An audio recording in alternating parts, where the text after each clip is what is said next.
welcome back guys. Quick recap on where we're at right now. Steps 1 and 2 in the HKS manual largely focus on pulling stuff out to make space, modifying the power steering cooler lines so that it can adapt to fit on the side of the intercooler, and then of course modifying the crash bar, which you saw in the last episode. So that'll come up again later as we start to install stuff to it. I've actually got an aftermarket power steering cooler. You might have seen that in some other footage, which means that step didn't really apply to me. But we'll get to that later because obviously I need to figure out, or needed to figure out, talking in past tense here, needed to figure out where it's actually going to fit within the final installation. If you've got a stock power steering cooler, it's pretty straightforward. They make it very easy for you. And in this episode, we're going to be focusing on installing the Supercharger bracket number 1, as called in the HKS manual, of course, which for a single bracket is a little bit more complicated than it might look. Well, we're on to what HKS likes to call step 3. This looks like we're sort of getting the bracketry ready on the front of the timing cover.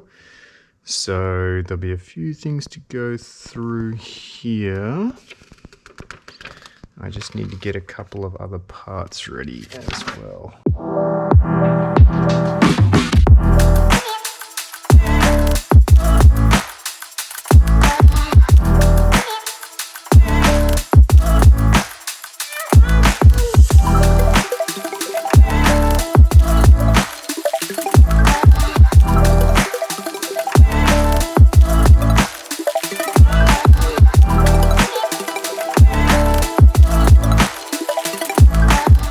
So I didn't realize these are all press fit. So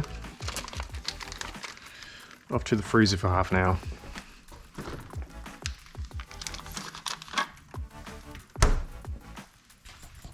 So I had to take this off again, and apologies because there's an entire step that I didn't film because I thought I was, but I actually wasn't.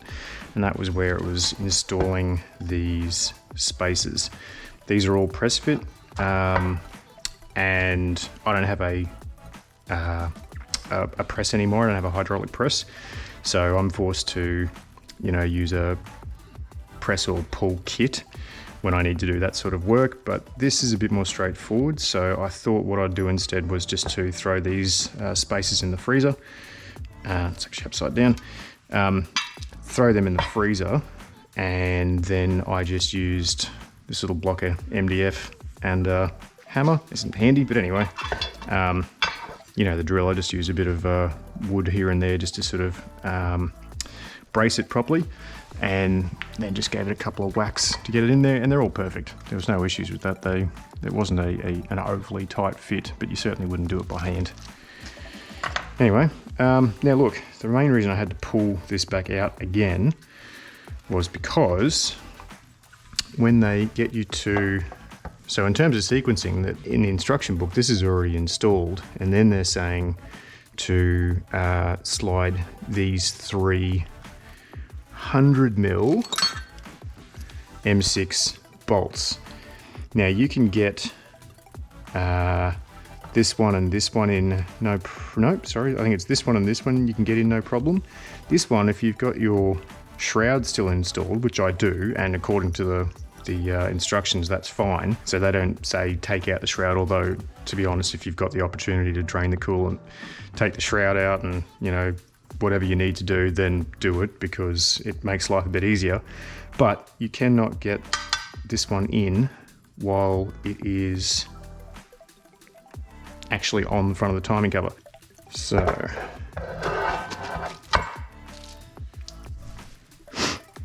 need to install this.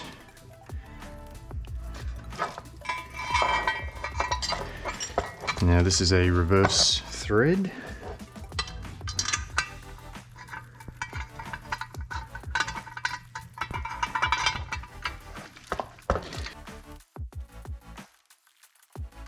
All right, got the plate that holds it all together.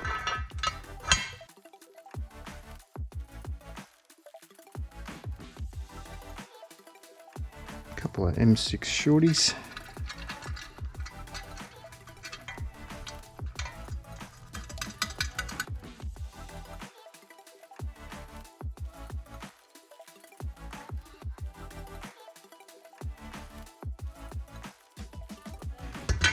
That's not going anywhere. All right, now we need to pre-install this one.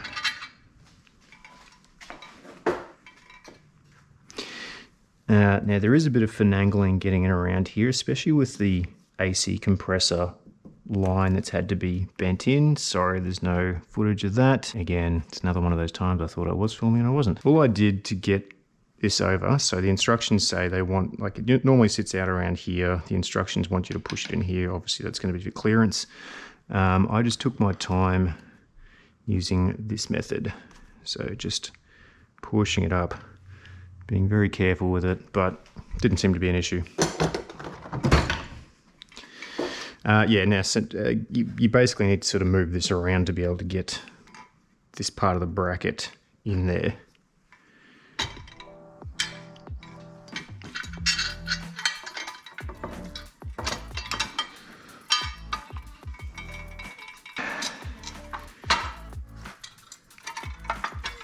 There we go. Dare I say, getting it in is a lot easier than getting it out, especially when you know what you're doing.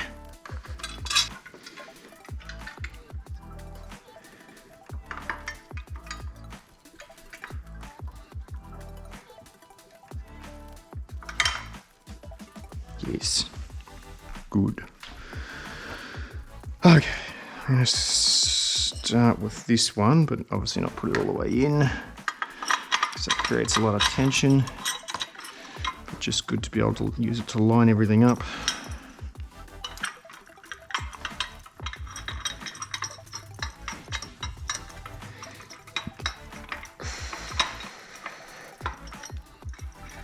So got 100mm there, another 100mm. Yeah, please God no. Here.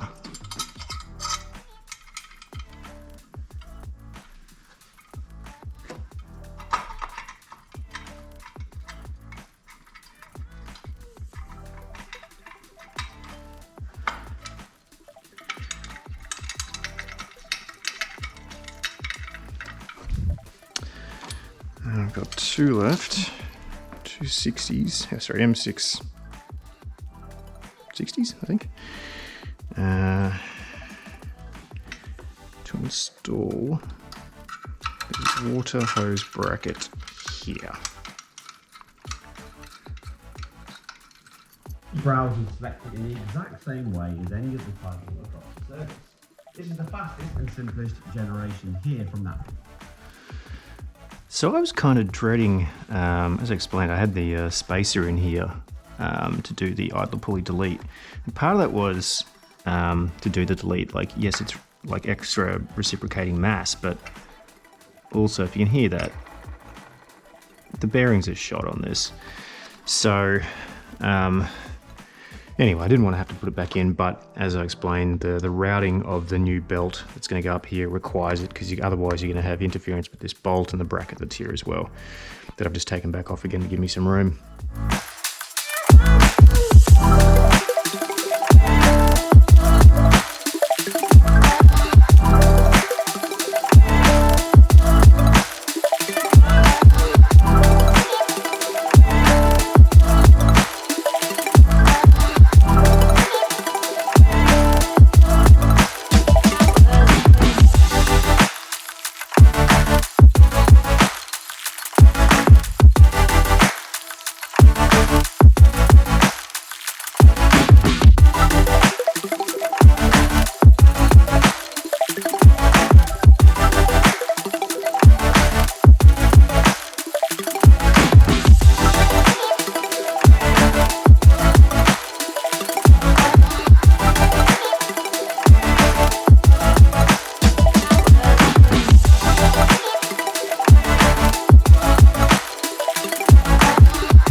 Okay. Now I can finally, after all that stuffing around, put this other idler pulley. I call it an idler pulley. Tensioner pulley. I can finally put this guy on.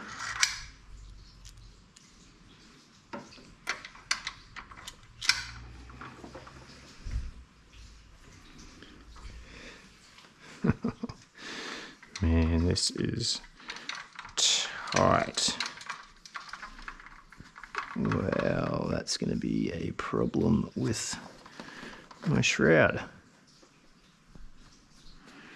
That's fine, I'll just zip some of that off. I mean, HKS have obviously done this around a complete OEM, factory components install. So any changes you've made, it's a tight engine base, so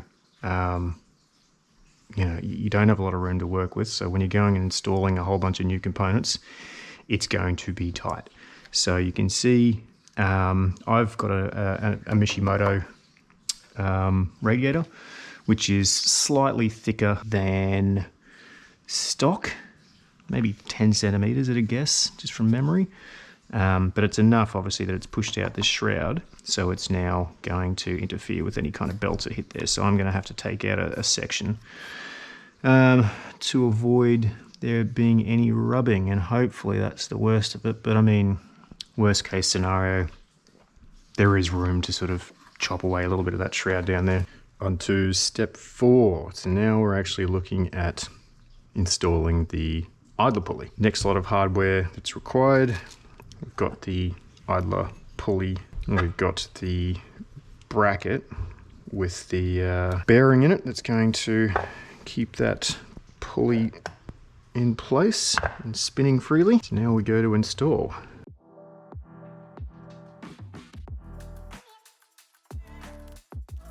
Alright, well this is the sad moment. I have to start modifying my shroud, which means I'll lose my OEM sticker, boohoo. Alright.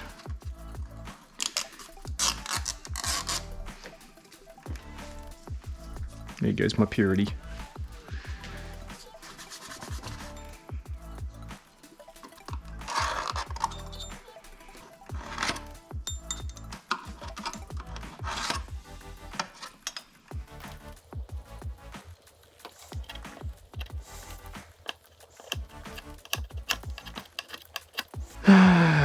Thought I'd get at the air saw for this one.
Yeah, so I have no idea how I'm going to be able to tighten these bolts for the bracket, like for the bearing itself, onto the Supercharger bracket, because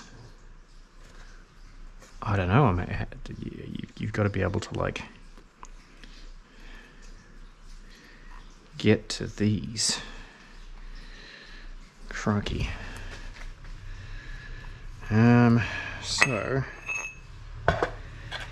you need to install these first, by the look of it. Put this on, because once again the shroud is in the way.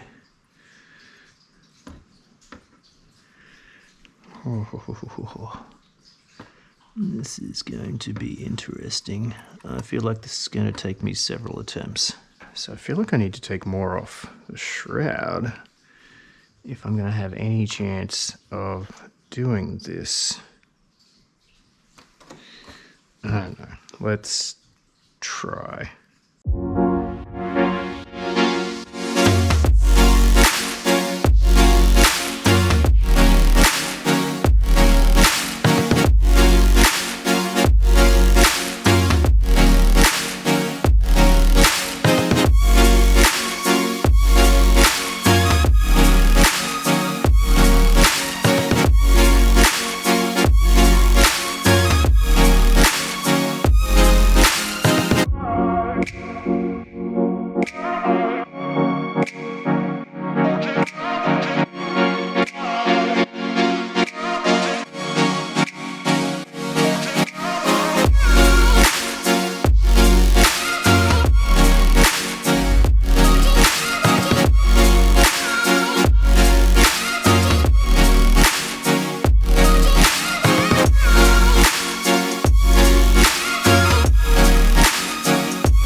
Alright, so I got these on, and that was largely due to having to take a big chunk out of the shroud. Look, I've taken a ½ inch, getting close to 20 mils there, over a ½ inch, to get to this point. I'd probably recommend taking more if I'm honest. It's you need all the room you can get to be able to tighten these bolts. There's nothing I've got that's going to be able to actually torque these properly, so I'm having to guess with a short spanner as to what the correct torque specs are, which is not ideal when this is obviously transferring a great deal of power, you know, between the crank and the supercharger. So, oh, the joy of lining these up.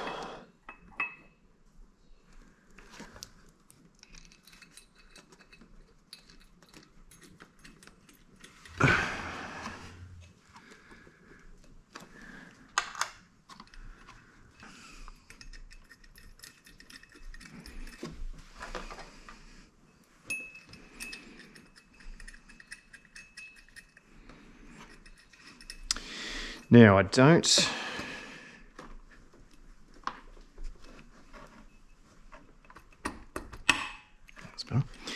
don't actually have the belt for the supercharger yet. Anyway, long story short, I don't have the belt, but the upside is it's actually cheaper to buy a non-HKS belt considerably, like less than half the price.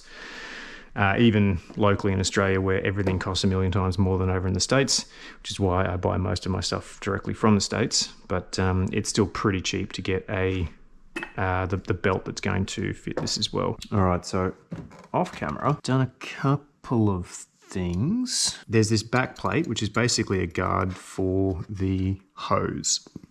So that's just to make sure that there's no chance the hose is going to move back and hit the belt, because it is possible back there, given the small tolerances.